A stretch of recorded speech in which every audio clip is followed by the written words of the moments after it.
because it's so obvious that for some people, some communities, some countries at this COP, the transformation that is happening now is not a matter for, as I was saying, it's for our children and our grandchildren.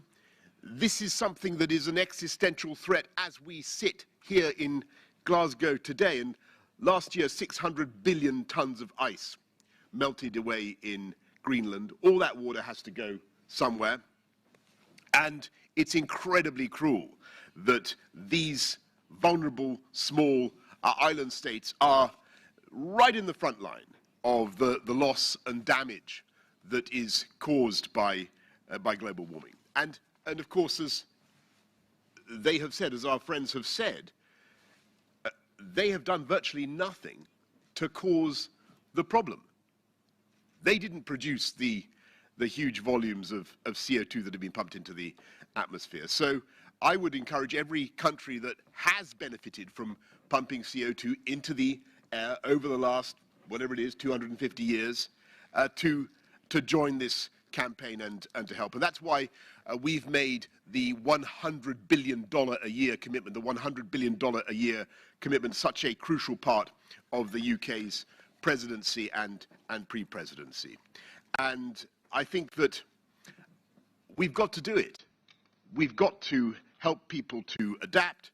We've got to mitigate, but above all, we've got to change the numbers. We've got to bend the curve. We've got to stop this remorseless increase in CO2, because there are people around this room whose populations, vulnerable populations who have done nothing to deserve it, will be in the front line and will suffer catastrophic loss and damage. And by the way, it's those small island states, and Frank was there, everybody, all those small island states who at Paris managed to change the ambition and ensure that we didn't just commit to keeping the increase in temperatures to 2 degrees, but keep it to 1.5. Because they knew the difference. They knew the difference between 2 and 1.5. And it's the difference for many people, and I don't want to exaggerate this, but the difference between life as we know it and not being able to continue with life as we know it. Between life and death. And that's the reality. And that's the reality we have to face in all sincerity. And I think it was Frank who taught me yesterday something that I didn't know. It's about 1.5. There's a very simple way of expressing the desire to keep 1.5 alive and survive at 1.5. And that's to make this sign. Everybody knows. You got that, Tariq. Did you know that, Narendra? You did already. I was a new one on me. Anyway, I want to do it now. Keep 1.5 alive, everybody. Thank you very much. I'm now going to hand over to the initiator of this vital initiative, my friend and colleague Narendra Modi. Narendra, over to you.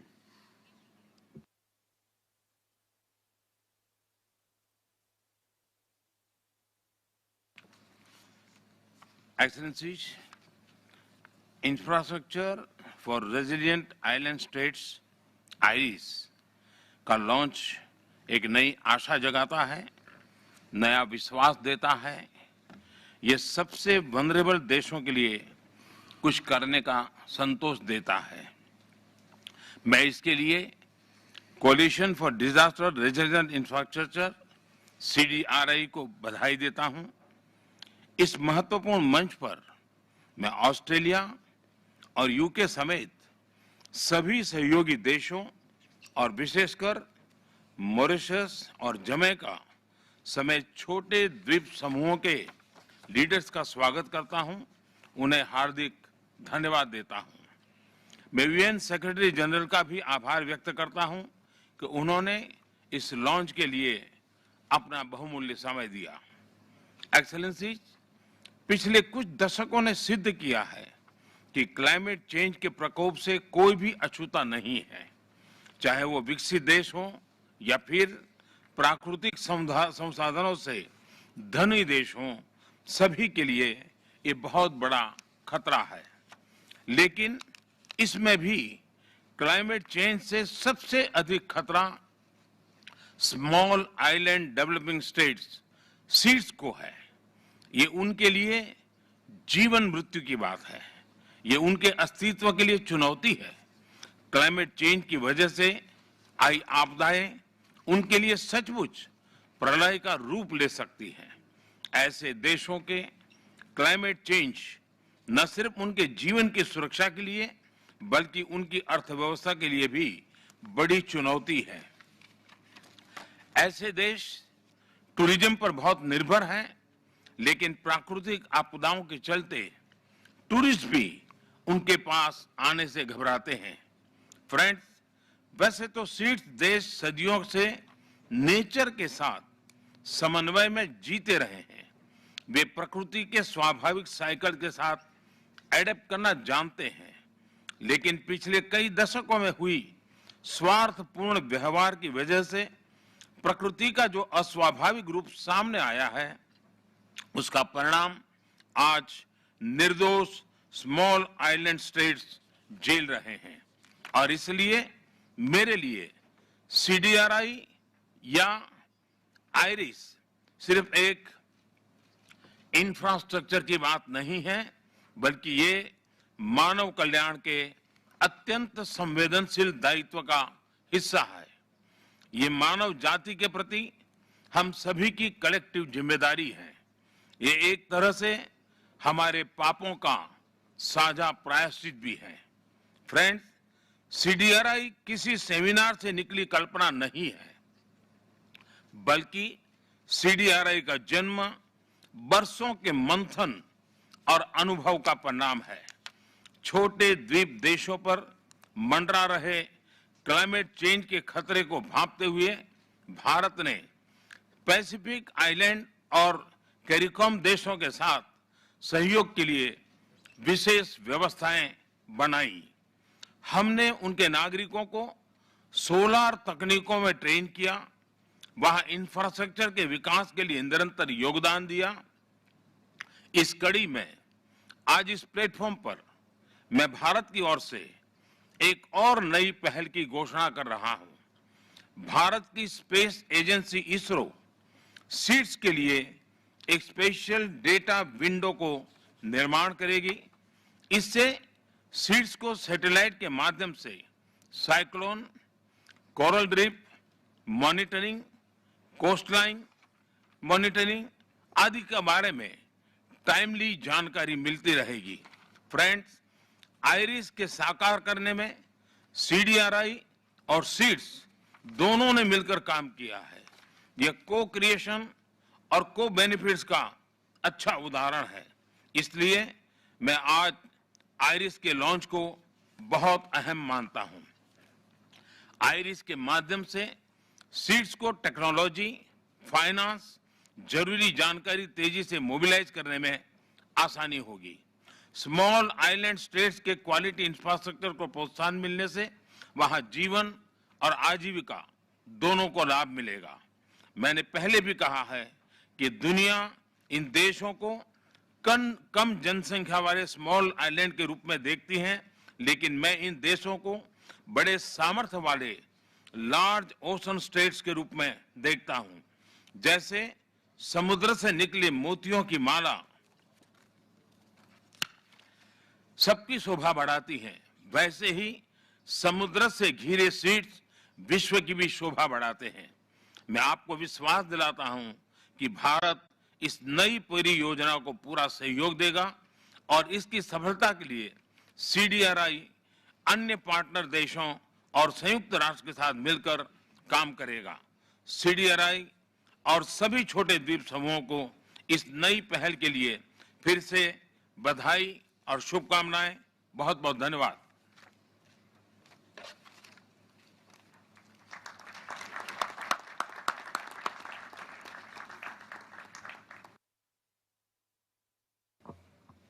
Well, thank you very much, Prime Minister Modi, and thank you for your great friendship to Australia, Narendra, and for inviting us to join you here today at this important forum. Thank you also, Boris, our COP26 commander, not Commander Bond, but Commander Boris, and leading us through this very important few weeks. And I'm particularly pleased to be here, like both of you, with our other island state nations. Australia is also an island state. It's a very big island. It's the biggest island continent in the world, but it does give us I think, in the Pacific, a very unique perspective, as Frank knows, on the challenges facing island nations all around the world. And what we're speaking about here, of course, to address climate change, you have to reduce emissions, and that is a huge part of the response to climate change, of course, but we also have to adapt to live with the consequences of climate change that is already occurring, that is already built in, that is already going to impact on the lives and livelihoods, particularly of those in island nations all around the world. And we recognise that in Australia, and that's why working with everyone to adapt to climate change and the challenges in particularly that our Pacific family face is something that is very much, in very practical ways, a part of Australia's DNA. If there's anything we know, it's to stick with it and to make a commitment to meet it and to beat it. And as our friends and family in the Pacific know, and in Southeast Asia, we can be relied upon. We're helping our friends in Papua New Guinea build resilient roads, bridges and wharves. We've helped build cyclone-resistant produce markets for the Solomon Islands and Fiji. And last year, our prefabricated schoolrooms in Vanuatu withstood tropical cyclone Harold, giving the community a safe place to shelter, as well as the kids a chance to return to school sooner.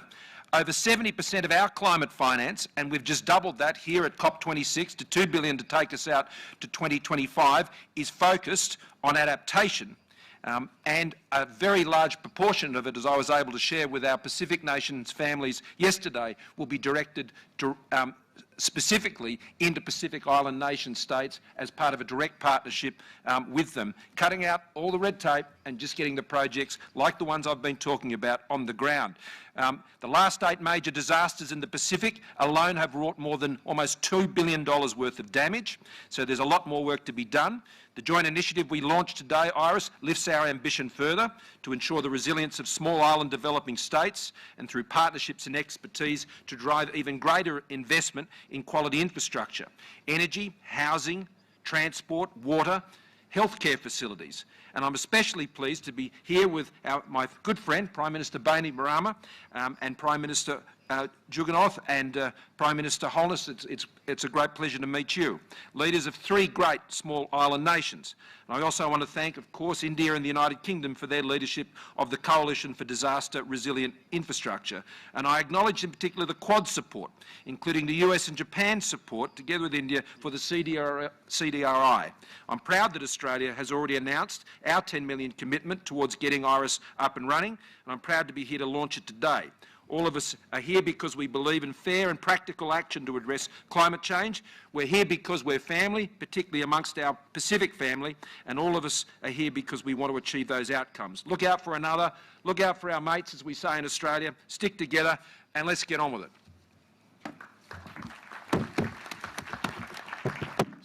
Sorry, Scott, can I just add, before we go to Frank, can I just say one thing quickly, which I should have said, which I forgot unaccountably from my script. The UK is also, of course, contributing financially to IRIS, to infrastructure resilient island states, a point that I would not wish this audience to be in ignorance of. We're stumping up as well. Thank you.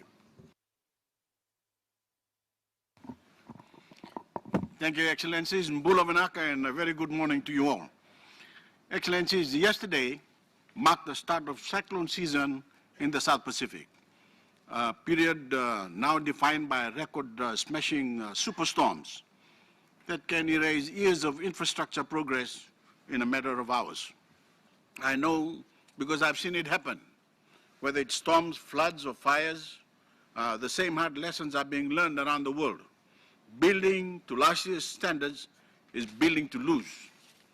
The world is warming, the impacts are terrifying, and the standards we build must be defined by and ready for those intensifying risks.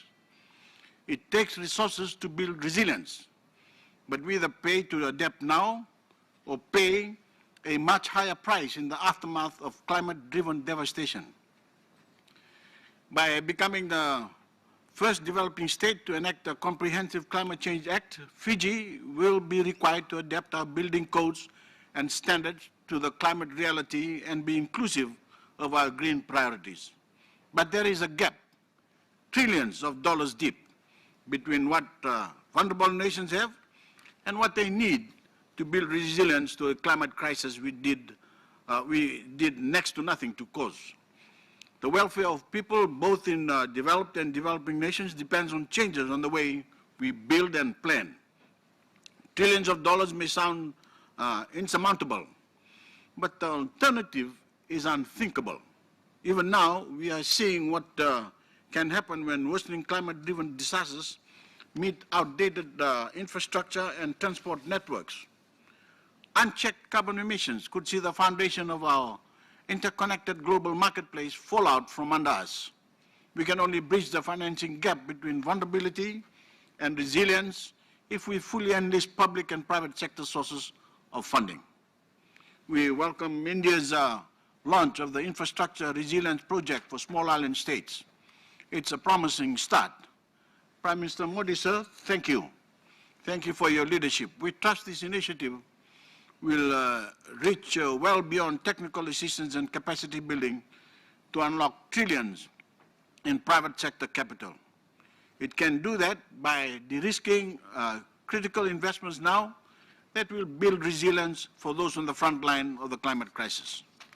Fiji's Relocation and Displaced Peoples Trust Fund, which establishes a proven process to move at-risk communities and their infrastructure, is one example of where those funds can make an impact. Of course, the single most important measure we must take to protect our development progress is to drastically curtail the emissions that are changing the climate and forcing this crisis upon us. That is the responsibility of every nation, but the greater burden falls justly on the greatest emitters, if I think. If we fail to dramatically cut emissions, if we fail to move swiftly and immediately to free ourselves of our reliance on fossil fuels, we will fly past the 1.5-degree guardrail towards the levels of warming that totally will upend our understanding of resilience.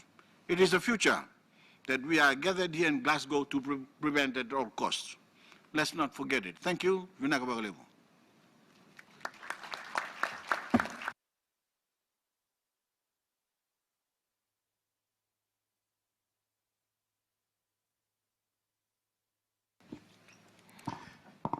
Excellencies, friends, allow me to commend and congratulate the conveners of this timely initiative and to thank Prime Minister Modi in particular for his invitation. I well recall the meeting between India and the CARICOM leaders on the margins of the Unga a few years ago when PM Modi listened to our developmental concerns and pledged his support. In Jamaica, our resilience building efforts will shortly be boosted by a US $1 million grant from India to support the construction of facilities for sustainable agriculture. The initiative being launched today rightly focuses attention on SIDS, as we are on the front line of the climate crisis. As we all know, a single disaster can derail the entire budget of a small island developing state and set its economy back by years, reducing our fiscal space to finance climate adaptation and resilience efforts. Jamaica therefore sees capital investment both as a tool for economic growth enhancement, but also as a tool for climate proofing. It is in this context that we welcome this much needed initiative that reflects our own thinking around the pivotal role played by infrastructure in building resilience. In fact, the government of Jamaica is currently co-hosting the 7th UN Regional Platform for Disaster Risk Reduction in the Americas and the Caribbean under the theme, Building Resilient Economies. Jamaica believes in innovation. As part of our national strategy, and with development partners and the private sector, Jamaica will become the first country in the world to develop a predictive climate risk assessment planning tool for major infrastructure investments. Let me also share one transformational infrastructure project for which we're seeking support. We have conceptualized a solar-pumped hydroelectric storage project, similar to ones that you have done in Australia, utilizing our mountainous topography and abundant sunlight to solve our perennial problems of drought, while at the same time generating hydroelectric power.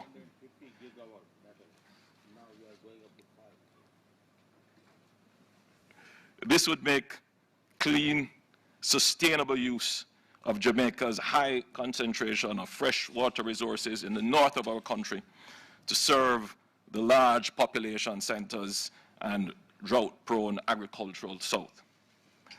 In closing, again, I thank the conveners for their leadership in building this critical and practical coalition to advance the development of climate-resilient infrastructure. This is at the heart of building economic resilience in SIDS and a positive and decisive step in ensuring that we keep our commitment for 1.5.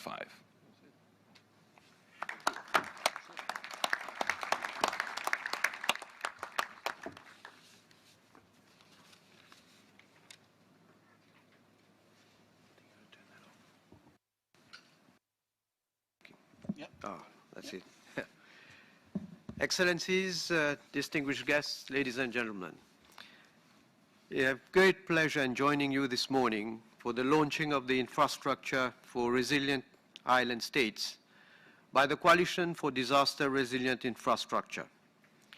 Since its inception 2 years ago by Sri Narendra Modi ji, the coalition has grown into a global partnership platform to assist states, big and small, in improving disaster resilience of their infrastructure. Mauritius is proud to associate itself with the launch of IRIS, a SIDS-specific initiative that will undoubtedly help this group of countries to become more resilient, promote inclusive infrastructure, and ultimately achieve the UN Sustainable Development Goals. SIDS remain in the top list of the current World Risk Report 2021 of countries with high risk indices. Our island is negatively impacted by the effects of climate change. Extreme weather events occur frequently. Flash floods have resulted in loss of lives and caused serious damage to infrastructure. To build resilience, my government has invested massively in adaptation programs. A national flood management program costing 11.7 billion rupees will be implemented. Our National Action Plan 2020-2030 embodies the commitments of Mauritius to the Sendai Framework for Disaster Risk Reduction and supports the implementation of international frameworks such as the Sustainable Development Goals and the SIDS accelerated modalities of action pathway. In addition, legal and institutional frameworks have been updated to implement disaster reduction strategies and disaster management. I wish to highlight that infrastructure and disaster risk reduction is very high in the adaptation measures that are contained in our reviewed nationally determined contributions. However, access to international financial support remains a critical component for building resilience. The use of the Multidimensional Vulnerability Index, developed by the UNDP earlier this year, is crucial to advancing global understanding of inherent vulnerabilities of the SIDS. By better understanding the existential issues that SIDS face, we are hopeful that innovative mechanisms such as the IRIS will flourish. Coupled with that, with adapted financing, such partnerships would go a long way towards assisting SIDS mitigate their disaster vulnerability and improve the resilience of their infrastructure. Thank you.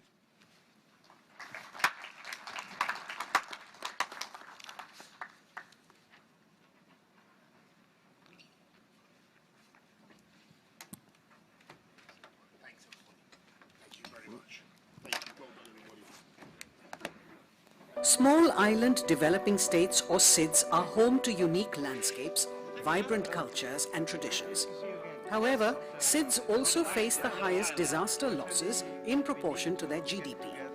They face large economic, social and environmental challenges compounded by climate change threatening their very existence. Resilient infrastructure is a key driver in mitigating disaster and climate risks while also meeting the development aspirations of SIDS. SIDS are already taking actions to implement the Samoa pathway. But this cannot be done alone. There is a need for broader partnerships for resilient island nations. The Coalition for Disaster Resilient Infrastructure is a global partnership that aims to build climate and disaster resilience into infrastructure systems to ensure sustainable development. I would like to say that CDRI has set a challenging and urgent agenda for itself. The Coalition for Disaster Resilient Infrastructure. The UK is proud to be its co-chair. We are all at the front lines